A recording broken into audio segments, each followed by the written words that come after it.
Hello students, পরের কার্ডে দেখো কার্ড 2তে আমি কি দেখিয়েছি।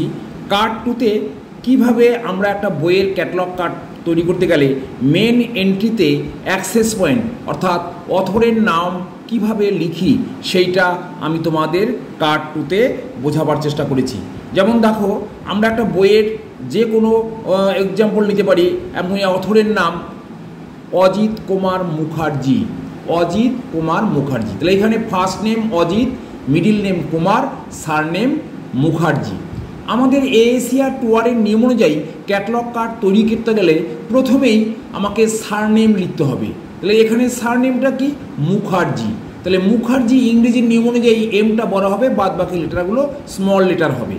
তাহলে মুখার্জি কথাটা লিখলাম, সেটা কোথা থেকে লিখবো?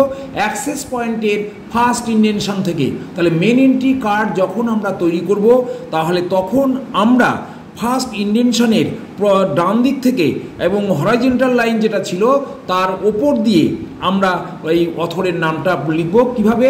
ফার্স্ট লিখবো সারনেম, তাহলে এখানে আমি লিখেছি মুখার্জি। তারপরে দেখো একটা কমা দিতে হবে, মুখার্জি সারনেমের পরে কমা, এটা হচ্ছে পাঞ্চুয়েশন মার্কস অবশ্যই দেবে।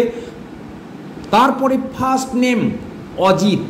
এইবার যদি মিডিল নেম থাকে তাহলে অবশ্যই লিখবে।